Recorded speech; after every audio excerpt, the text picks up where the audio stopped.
Hindi na po ako tumanggap ng inyong mga katanungan. Para po sa unang katanungan, Ann Soberano, Bombo Radyo.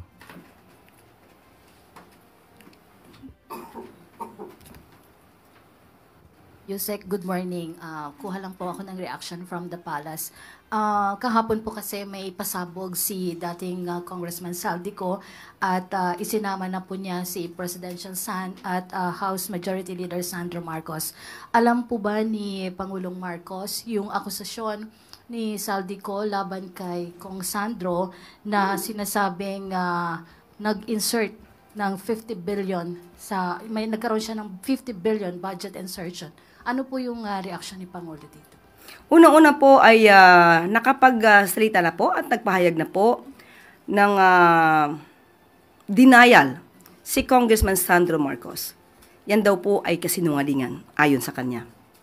At sa atin man po, bago tayo magbigay ng anumang tugon dyan, mas maganda po siguro na tapusin na muna kung siya man po yung nagsasalita ni Zaldico ang kanyang mga mensahe, ang kanyang mga di umanong mga kwento mula video 1, 2, 3 hanggang video 4 and 5. Madaling nag-iba ang kanyang hairstyle.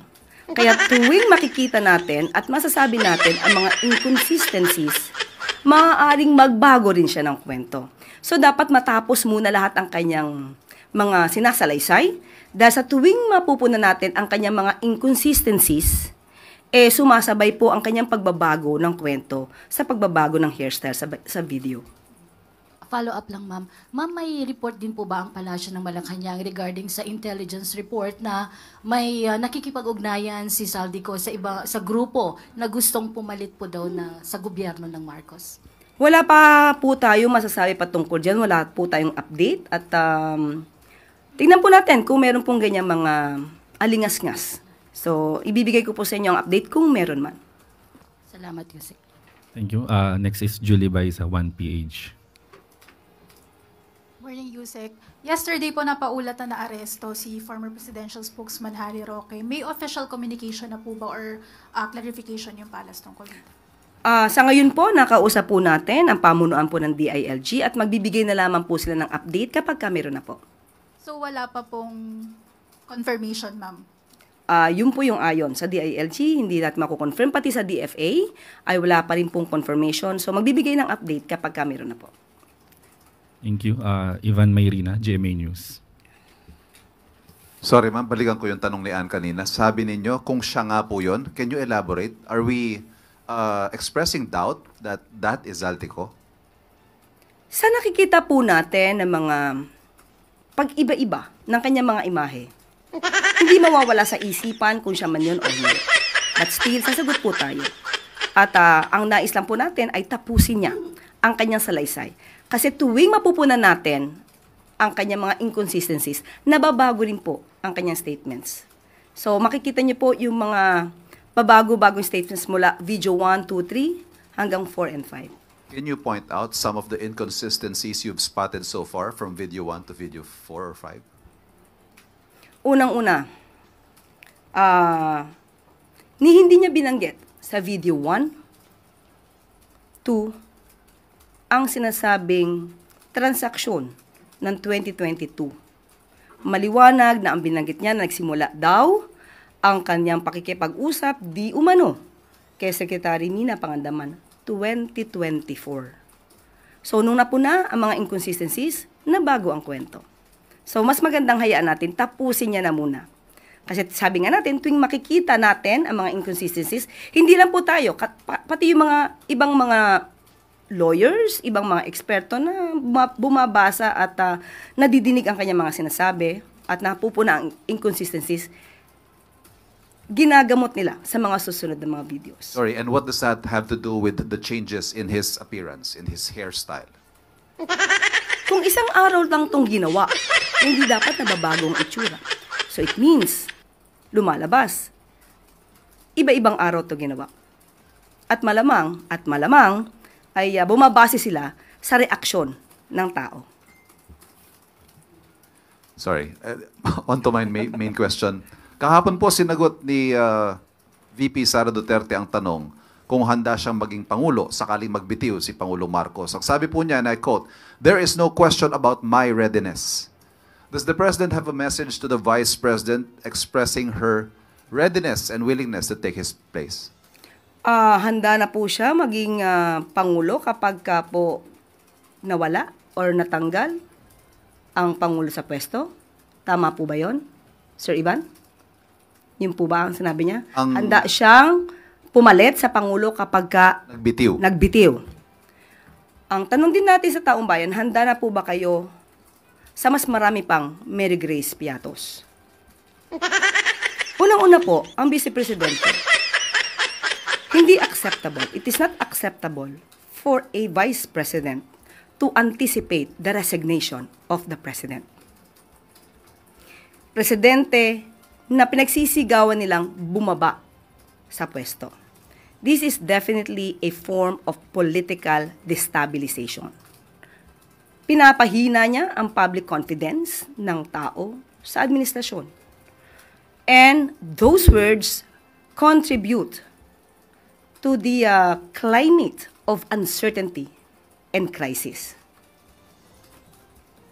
Kung handa siya, makikita po natin, nag-anticipate siya na mawawala ang Pangulo. Yan po ang balak nila. Yan po ang nasa isip nila. At yan po ang ginagawa nila ngayon. Sorry, ma'am. Last, ito yung mga nakalista ko sa anong tanong.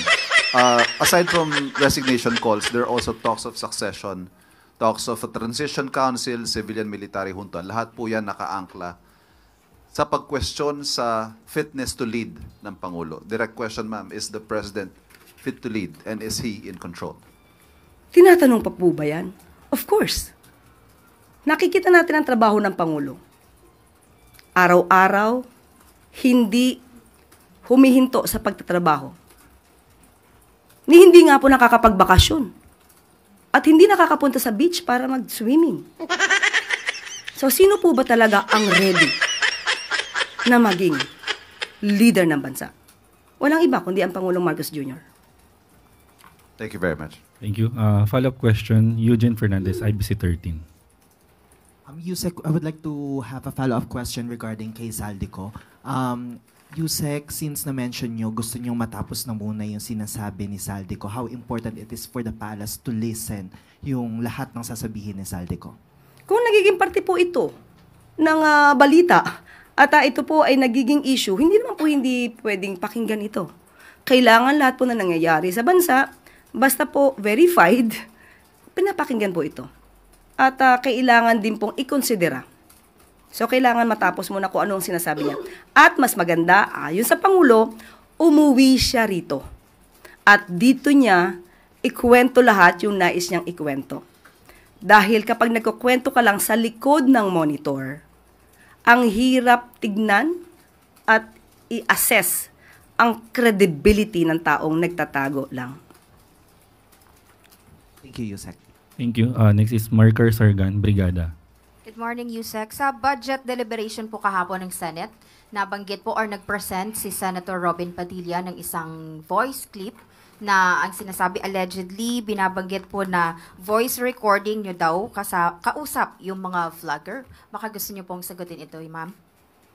For the satisfaction of Senator Robin Padilla,